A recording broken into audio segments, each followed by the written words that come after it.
In the early summer of 1944, Colonel Einar Malmstrom of the United States Army Air Force climbs into the cockpit of an ME-109G at Eschborn Air Base 10 kilometres west of Frankfurt and takes off. Unlike several other instances of daring escapes during World War II, he's not on his way to freedom, but he's the guest for the day of KG-27.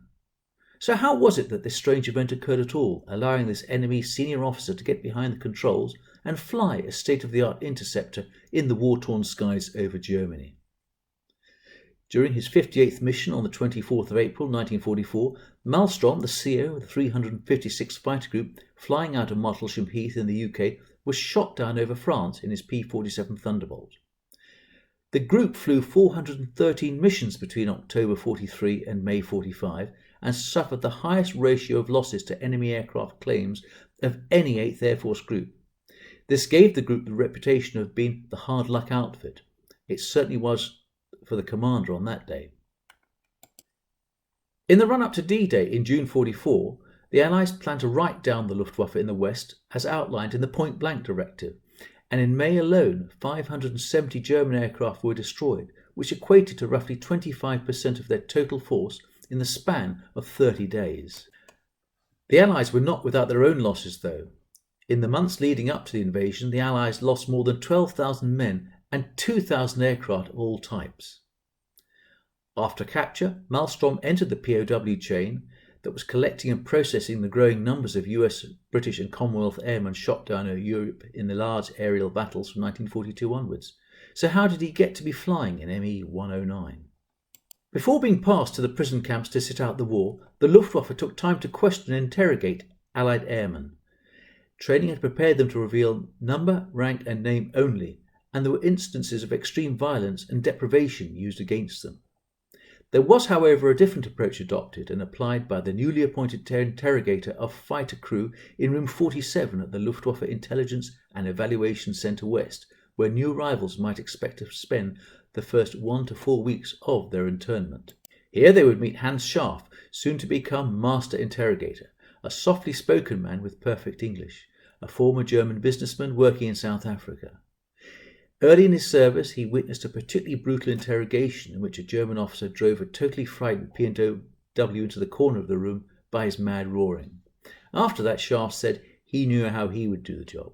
He was a master manipulator, but not in the stereotypical Gestapo-like ways that usually come to mind.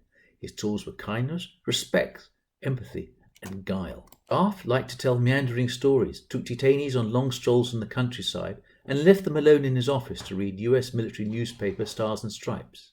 He provided hard-to-find cigarettes and other luxuries, but all the while without them even knowing he was swiping their secrets. The softer approach turned out to be very effective. During his tenure, he interviewed more than 500 US and Allied pilots, most of them fighter jockeys, all trained to give up nothing beyond their name, rank and serial number. The German later wrote that he successfully elicited useful information from all but about 20 of them. One of the hardest to crack was Colonel Charles Stark, commanding the 79th Fighter Group in Italy, who was shot down in his P-47 by flak on the 7th of May 1944 near Anzio, and soon taken into captivity. He found himself in front of Hans Scharf after receiving medical treatment. Stark was courted by Scharf and treated well, including being taken on walks, cultural visits, and even out to lunch with the Gestapo. He can be seen here with Gestapo officer Walter Schmidt and his driver over lunch at Saalburg Castle, with Schmidt delighting in the presence of Chesterfield cigarettes. Shortly after this, another colonel present, Joe Miller, knocked a full bowl of gravy over the German, an incident which was thankfully defused, though quickly recounted through both Allied and German channels. Stark was a good leader, a West Point man, and was subsequently, at the suggestion of the interrogators, made senior Allied officer at Dulag Luftkamp and Wetzlar. There were suggestions that he'd been turned by the Germans, but in 1948 this was refuted, including testimony from Scharf, and he went on to serve in Korea, finally retiring from the US Air Force in 1961. So what lay behind Scharf's success? Well, his method consisted of 4 key components: a friendly approach, never press for information, create the illusion of knowing everything, and the confirmation-disconfirmation tactic. In the confirmation-disconfirmation tactic, The interrogator presents a claim with the aim of making the prisoner react by confirming or disconfirming it. This approach was completely different from the usual direct method, in which the captive was asked a series of prepared questions.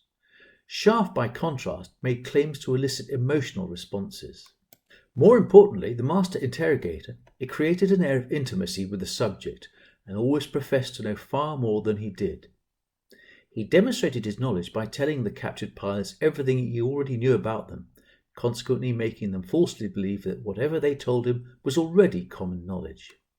Captives would unwittingly correct and confirm information when innocently presented to them, and reveal such facts that the continuous rather than intermittent tracer fire from American fighter aircraft was an indicator that the pilot's ammunition was almost expended, a very useful bit of information for Luftwaffe crews.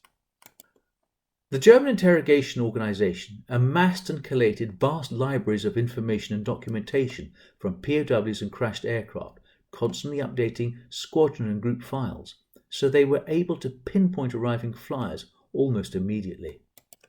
One of the best indicators they were given was by the American system of issuing 5 passport photographs to each airman, which would allow resistance and escape route operators to produce false documents for them if they were shut down.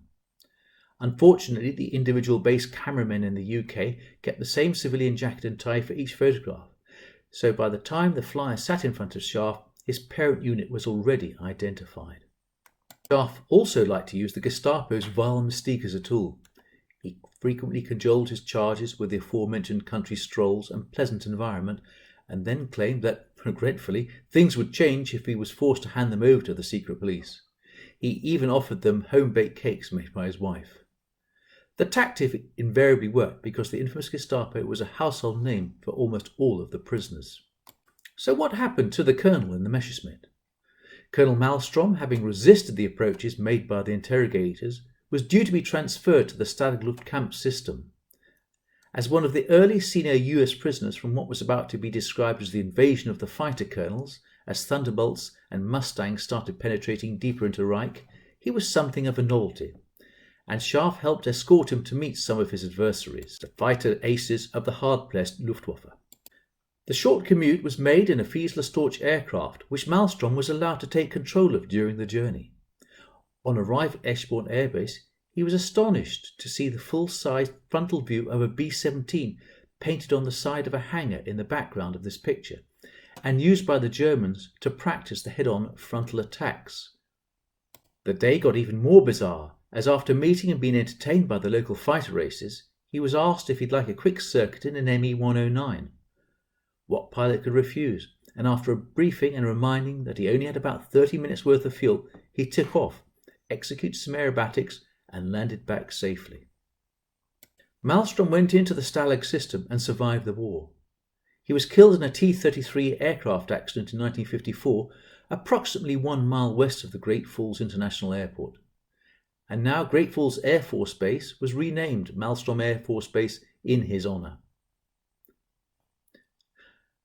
After the war, in a sign of the respect US military officials had for Scharf's methods, the interrogator was invited to give lectures at the Pentagon and help develop survival techniques for US Air Force pilots. He eventually emigrated to the United States, settling in Los Angeles, where he became a commercially successful artist, specializing in mosaic work. He crafted fountain mosaics for the Los Angeles Civic Center and the floor of the state capitol in Sacramento.